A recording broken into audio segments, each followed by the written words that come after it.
spomenuši sve svete opet i opet, u miru pomolimo se Gospodu. Gospodi pomiluj. Za prinesene i posvećene časne darove, pomolimo se Gospodu. Gospodi pomiluj. Da nam čovjekoljubivi Bog naš, primivši na svoj sveti nadnebeski duhovni žrtvenik, kao duhovni miomir uzvrati božanskom milošću i darom Svetoga Duha pomolimo se. Gospodi pomiluj. Da se oslobodimo svake nevolje, srdžbe, opasnosti i tjeskobe, pomolimo se Gospodu.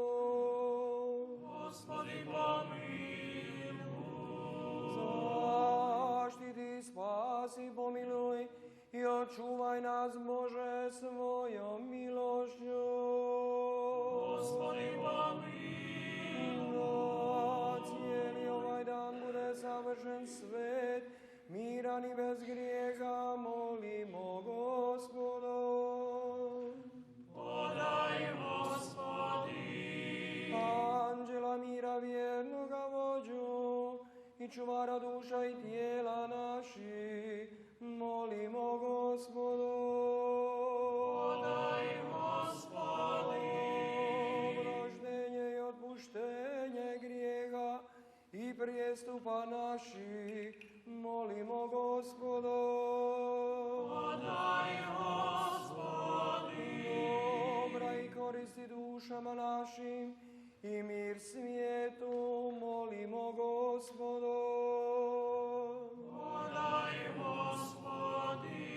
Da preostalo vrijeme života našega provedemo u miru i pokajanju, molimo Gospodu.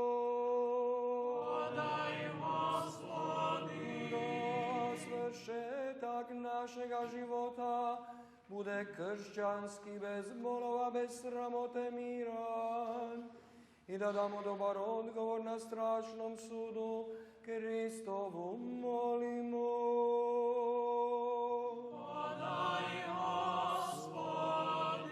Izmolivši jedinstvo vjere i zajedništvo Svetoga Duha, sami sebe jedan drugoga i sav život svoj Kristu Bogu predajmo.